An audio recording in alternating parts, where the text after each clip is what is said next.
Welcome to Karma Chronicles. Please like the video and subscribe. Let's begin. I knew something was wrong the second we stepped off the pontoon. Nate froze mid-step, squinting toward the docks. Is that Lexi? I turned fast. She was standing near the boat slips, arms stiff at her sides, towel rolled under one arm like she still thought she'd need it. Her cheeks were red, part sunburned, part flushed, and her eyes darted up to us, then away like she didn't want to make it a thing. She wasn't crying. That made it worse. We'd just gotten back from the bird-watching trip, a slow cruise through the woods with binoculars and granola bars. Lexi had picked the action excursion instead. Tubing, paddleboarding, jet skis, the big one. The one she'd been talking about since we got here. "Baby," I said, stepping in front of her, "what are you doing here? Didn't they leave an hour ago?" She nodded once, like she was ready for the question. "They left without me." Quick note, before listening, share which city or country you're watching from. Nate's whole face tightened. I felt my mouth go dry. "What do you mean they left without you? They didn't forget you, right?" Lexi shifted her weight, staring down at the cracks in the dock. "Uncle Greg said his kid would have more fun. Aunt Karen told me to understand. They said there was only room for 6. They gave your spot away?" My voice was flat, but my hands were already curling. "Without even asking?" She gave the tiniest shrug, like she'd already played this whole moment out in her head. "It's okay." I waited. I thought maybe they'd change their mind. I looked back toward the lodge. They were probably already out on the lake, blasting music, snapping selfies, acting like everything was normal. Lexi looked up at me again, squinting against the sun. "Does this count?" she asked. Her voice was steady, too steady. "Will you do what you promised?" That hit like a brick. Back in December, when she found out she didn't get a stocking, because they ran out, I told her something quietly in the car. I said, "Next time they make you feel like this, really feel it, I'll do what I said." I won't let it happen again. Lexi didn't move, didn't blink. I stepped forward, brushed a piece of her hair off her forehead, and said, "Yes." "It counts." Nate nodded beside me. No words, just that set jaw of his. We turned around and started walking. We walked straight past the cabins, didn't say a word, just moved, like if we stopped, we might lose our nerve. That dock, that look on her face, it took me right back to the first night we brought her home. She was 6, barely spoke, didn't make eye contact. She walked into the house holding her social worker's hand, didn't let go until she was sure the woman wasn't coming in with her. We showed her the room we'd made. Lavender walls, little bookshelf, the softest quilt I could find. Lexi sat on the edge of the bed and stared at her sneakers. Didn't take them off. Didn't say a word. That night, I sat outside her door until 2 a.m. just in case. We'd been through years of hell to get there. Infertility, miscarriages, tests and pills and surgeries that did nothing. Every time someone said, "Just relax, it'll happen," I wanted to scream. We were exhausted, not just physically, soul tired, but we still wanted a family. Lexi came through the foster system. I won't tell her story. It's hers, not mine. But I will say this. She didn't trust easily. And why would she? She didn't call us mom or dad for the first 6 months. Just, "Hey," or nothing at all. I remember I made spaghetti once, her favorite, and she sat at the table with her head low and just said, "Thanks." That was it. I went upstairs after dinner and sobbed into a towel. The first time she whispered, "Mom," we were in line at the grocery store. Someone had left a magazine open to a page with a cartoon dog on it. She pointed and said, "That one's funny, Mom." I acted like I didn't hear it, kept my face totally blank, paid for the groceries, walked out to the car, helped her buckle in, smiled the whole time. Then I went into the bathroom at home and cried for 10 straight minutes, the ugly kind. I didn't even shut the door all the way. Nate found me and just pulled me into a hug. Didn't ask anything, didn't need to. He took a slower road with her, always gentle, always showing up. He'd fix the chain on her bike when it slipped, bring home little plastic animals from the gas station, slide a note into her lunchbox that just said, "You've got this." He let her decide when she was ready to call him dad. Never pushed. One night she was brushing her teeth, half asleep, and mumbled, "Night, Dad," then slammed the bathroom door before he could react. He waited until she was asleep to fist pump in the kitchen. That's how he was. Quiet wins, slow and steady, but he never missed a beat. The day the adoption was finalized, we took her to this frozen yogurt place downtown.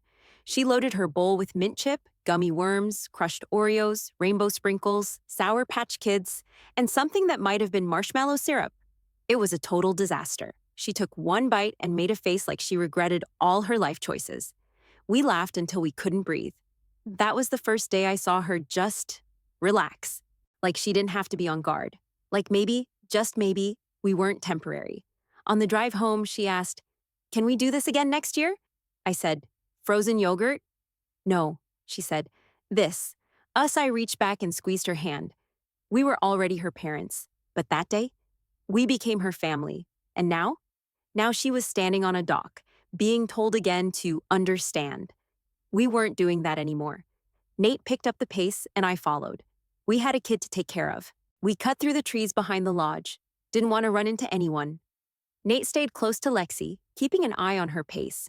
She didn't say much, but she walked steady, shoulders straight, like she'd already made peace with what happened. I hadn't.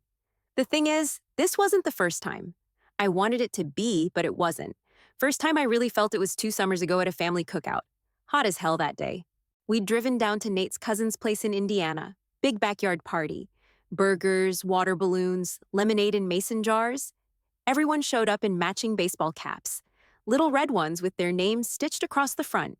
Lexi didn't get one. Karen waved it off.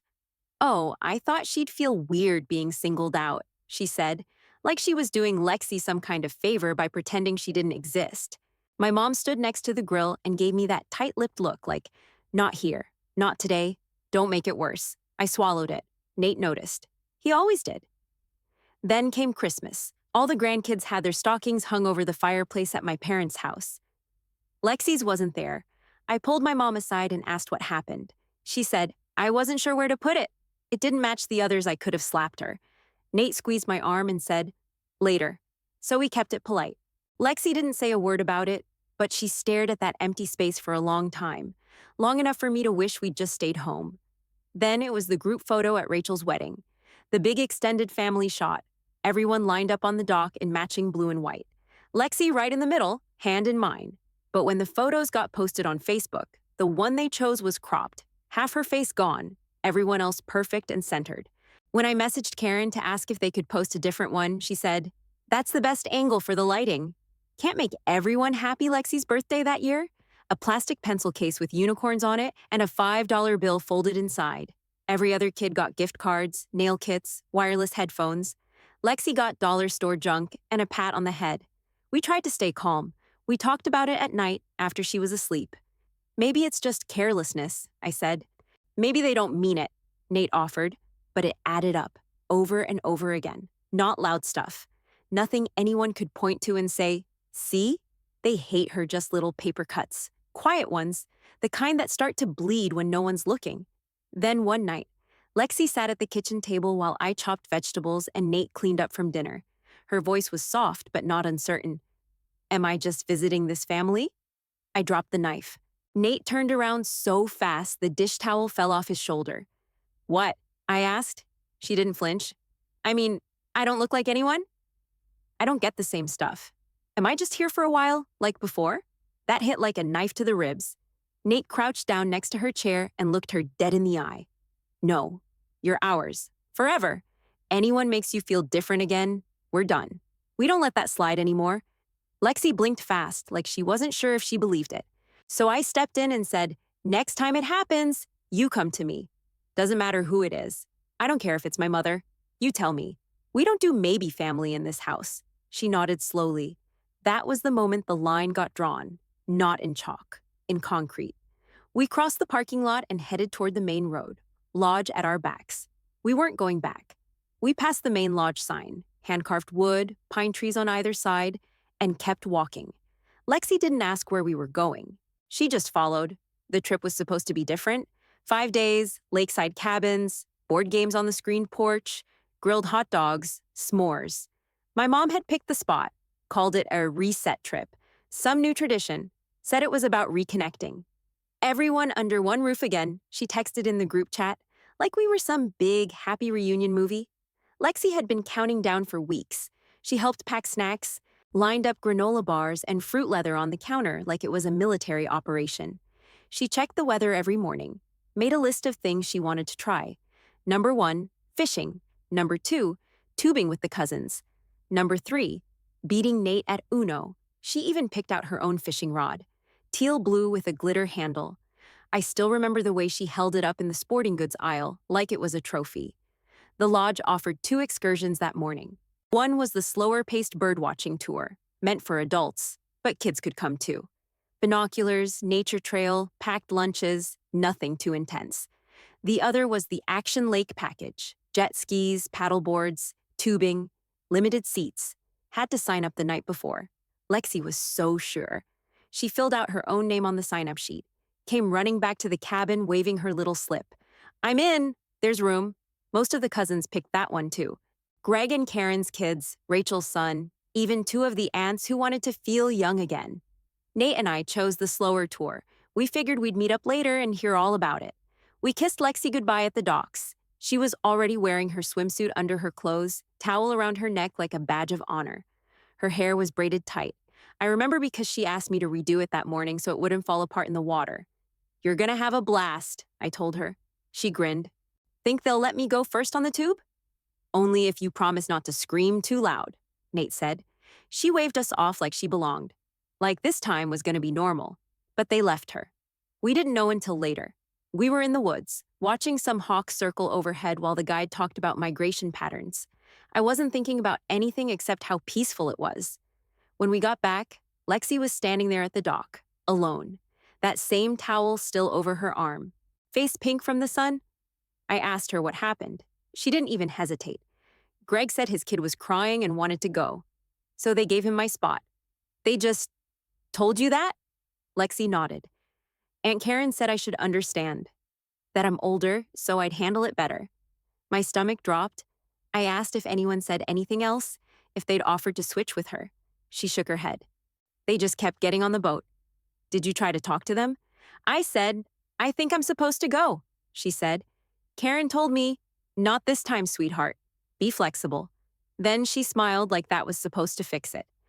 She didn't yell, didn't make a scene, just sat on the bench and waited for over an hour.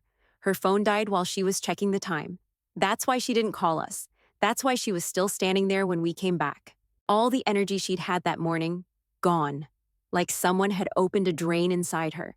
Nate's fists were balled tight, arms stiff like he was holding back the urge to throw something. I felt my whole body go cold. Lexi looked at me. Just one question. "Does this count?" I didn't hesitate. We kept walking straight past the general store and out the side gate. We walked fast, past the cabins, the fire pit, the shuffleboard court. Nate stayed a step ahead, eyes locked on the path like if anyone even looked at us wrong, he'd flatten them. Lexi didn't ask where we were going. I think she already knew. The inn sat at the edge of the woods, right outside the main gate. It wasn't fancy, more like an old roadside motel that got a fresh coat of paint and someone's idea of charm. We'd seen it on the drive-in, tucked behind a gas station and a bait shop, maybe 6 rooms total. We walked in, and the woman at the front desk looked up from her crossword. "Need a room?" she asked. "Tonight?" I said. "Right now." She handed me a clipboard without blinking. "2 queens, okay?" "Perfect." Lexi didn't say a word. She stood next to me, arms crossed tight, face still pink from the sun. Her braid was coming loose. Nate leaned against the counter, pulled out his phone, and started tapping. I didn't have to ask. He was canceling the rest of our lodge stay. 4 nights prepaid. No refunds. Didn't care. We got the key, walked to the room at the end. It smelled like lemon cleaner and old wood, and the AC unit in the window rattled every few seconds. But it was quiet. Ours. Safe. Lexi sat on the bed and kicked off her sneakers. Her socks had dust lines where the sun hit her ankles. She didn't complain. I sat next to her. "Hungry?" She shrugged. I didn't push. Just picked up the phone and dialed the number on the takeout menu by the TV. Ordered grilled cheese, curly fries, and 3 milkshakes. 1 vanilla, 1 chocolate, 1 mystery flavor Lexi picked because she liked the name Blue Cow. The food came fast. The guy knocked and waved like he didn't care who we were or what we looked like. I tipped big. Lexi took 1 bite of her sandwich and let out this tiny sigh. Barely there. Like her body was starting to believe it was okay to breathe again. "They said I'm old enough to handle disappointment," she mumbled, picking at her crust. I felt my jaw lock. Nate didn't say a thing. He just stood at the window, phone still in his hand, staring out like he was holding back everything he wanted to shout. I looked at Lexi. You don't have to handle anything like that ever again. She blinked at me, slow and heavy. You sure? Yeah, I said. I'm sure.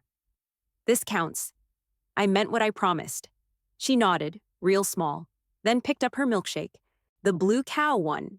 Took one long sip, eyes half closed. She didn't even finish it. Just curled up against the pillow and fell asleep mid-sip, straw still in her hand. I pulled the blanket over her and sat back against the headboard, the remote untouched, the lights still on. Nate tossed his phone onto the dresser. We're not going back. I know, I said. Ever. Yeah, I said. I know. Outside, the sun was starting to set behind the trees. The air felt different here. Less forced, less watched. I watched Lexi's chest rise and fall, slow and steady now. Her grip loosened around the straw, fingers twitching slightly in sleep. We didn't need a family photo or a group dinner or a fake little welcome basket. We just needed this: a room, a sandwich, and a kid who could finally sleep without waiting for someone to come tell her she didn't belong. Nate kicked off his shoes and sat on the other bed. We were done waiting for someone to treat her right. Now we'd do it ourselves. The second we stopped replying, it started. I left my phone charging by the sink, screen lighting up every few seconds with more notifications. Nate sat on the edge of his bed, arms crossed, staring at nothing. His phone buzzed once, then again, then again. He turned it off. I didn't even look. I knew exactly what was waiting. The silence is what did it. That's when they panicked. No warning. Just a string of rapid-fire texts in the family group chat. Where are you? Is Lexi okay? We needed you for chaperoning tomorrow. I didn't answer. Nate didn't move. Lexi finally sat up, hair matted to one side, cheeks flushed from sleep. Can we get slushies? She asked, voice scratchy. Absolutely, I said. Shoes on.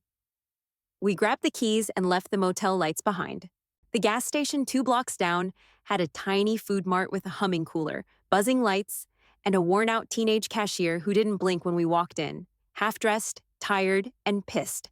Lexi stood at the machine for a full 2 minutes, mixing cherry and blue raspberry with full concentration. I let her take her time. Back at the inn, I finally checked the thread. Karen had started her guilt spiral. You promised to split the group dinner. We can't afford all of it ourselves. Now we're short on drivers for horseback riding tomorrow. My mom added her usual passive-aggressive sprinkle. Can someone just explain what's going on? You're being unfair to everyone unfair?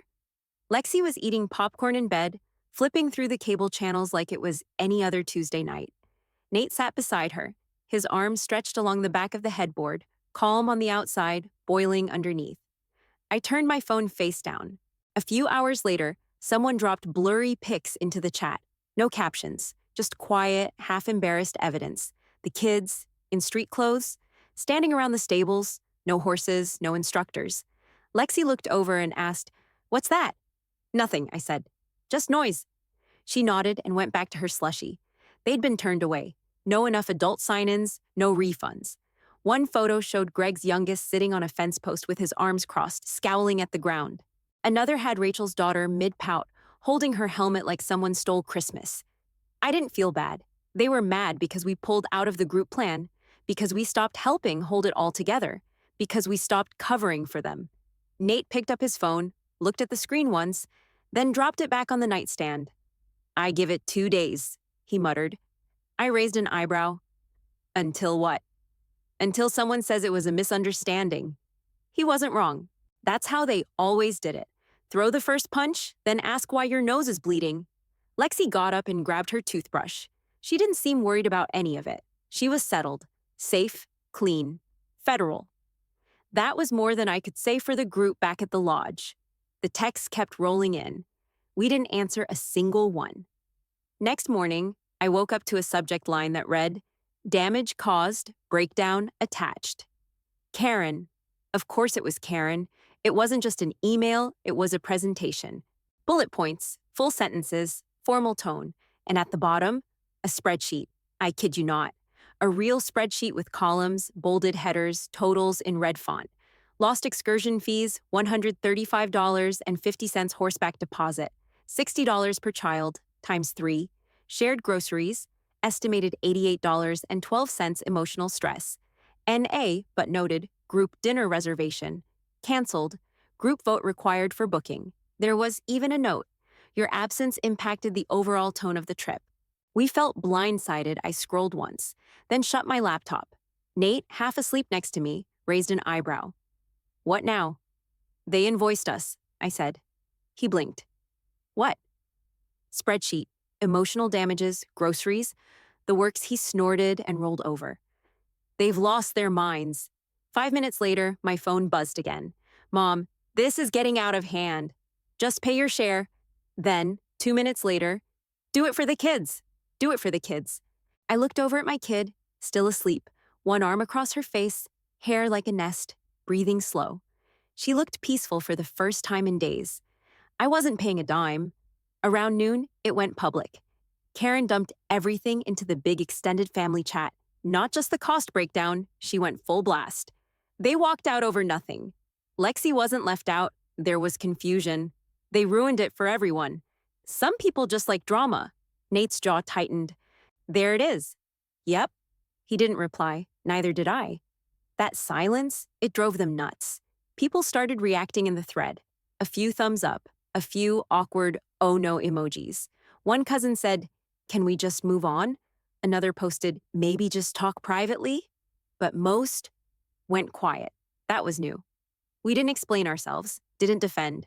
We just let Karen talk. Lexi sat on the floor by the window, drawing on a paper bag from the gas station with a blue pen she found in Nate's backpack. She didn't say anything for a while, then she looked up. Are they mad at us? I paused. They're mad we left. Because of me? I dropped what I was doing and sat down in front of her. Because of them. You didn't do anything wrong. She didn't push, just nodded and went back to coloring. But I saw it, that little flicker behind her eyes. She noticed. She always did. People were going quiet. Cousins who used to send random memes to the group chat stopped posting. Aunts who always over-commented on everything suddenly had nothing to say. It was like a faucet turned off. And Lexi? She was old enough to feel it. That's what killed me the most.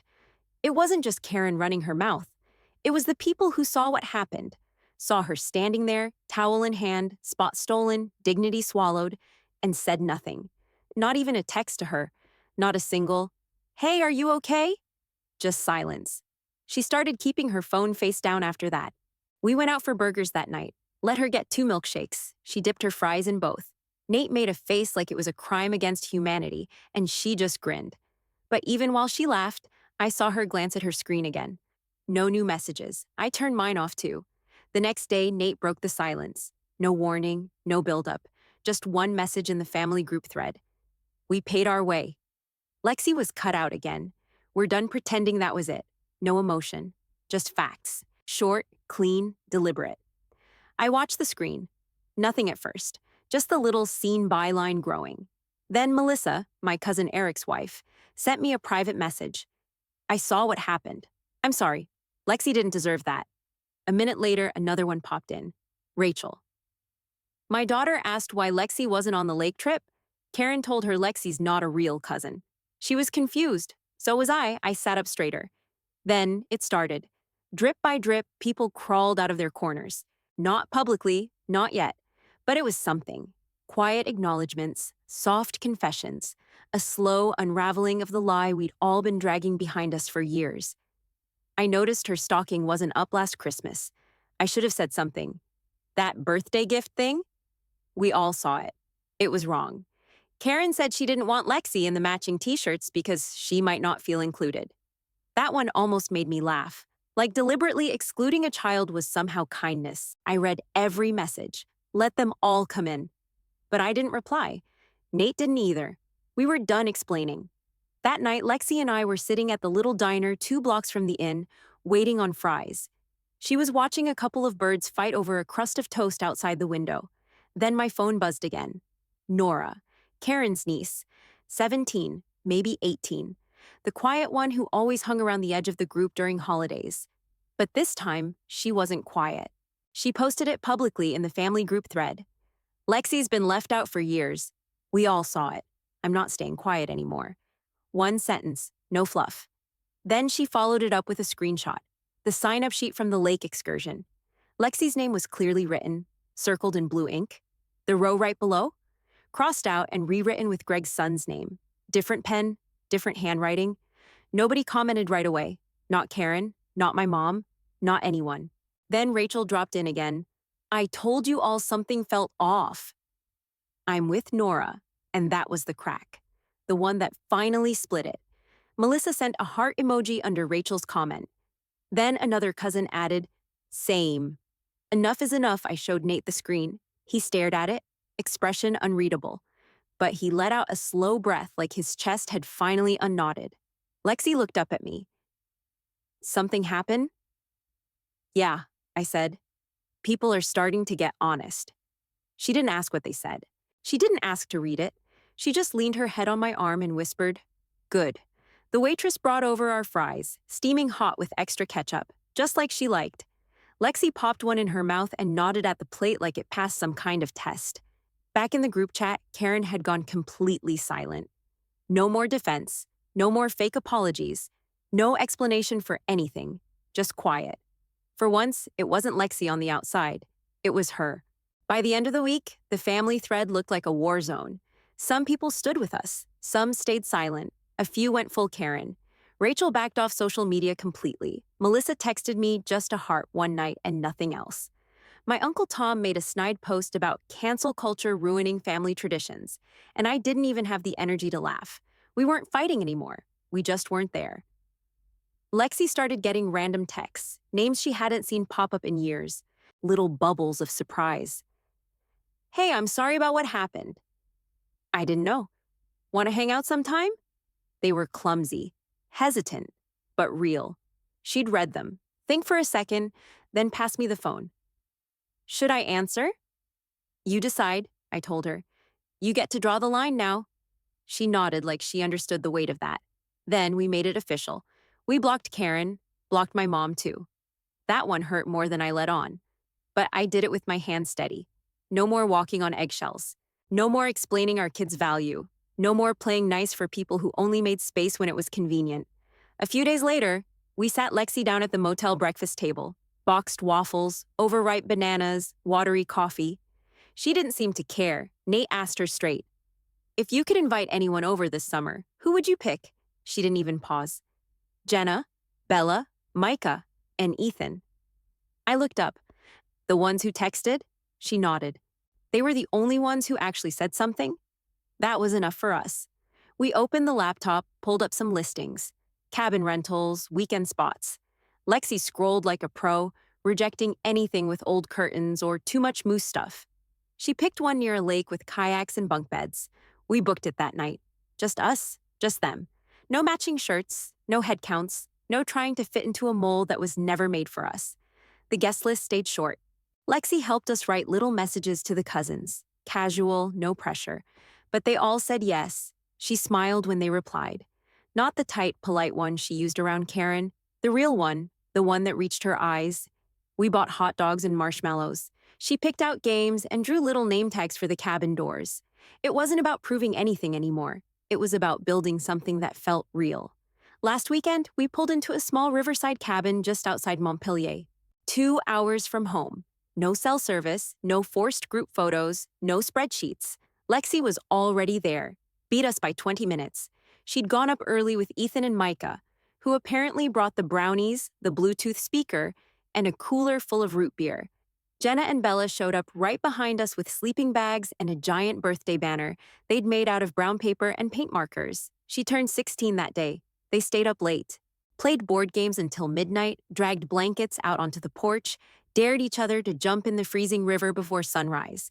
They gave her a handmade bracelet, twisted cord, beads, little silver charm that said STAY. She wears it on her left wrist now, every day. The morning after her birthday, she and I sat out on the dock, legs dangling over the edge, cereal bowls balanced on our knees. The water moved slow, light breeze, not a sound except for Micah snoring through the screen door. Lexi looked out across the river, then turned to me. Do you remember that other dock? I do, she nodded. I still think about it. Me too. She didn't ask why they left her. Didn't bring up the towel or the sunburn or the dead phone. Just said, that was the day I knew. Knew what? That it wasn't me, she said. It was them. Then she added, and that you'd always pick me. I didn't answer, just reached over and squeezed her wrist, the one with the bracelet. We didn't get apologies from everyone, never heard another word from Karen. My mom sent a Christmas card 2 years ago with just her name, no message. We tossed it in the trash unopened. But we got peace. And Lexi? She stands straighter now, laughs louder, makes her own plans, sets her own boundaries. Doesn't flinch when someone tries to test them. She knows who she is. That's the part they never broke.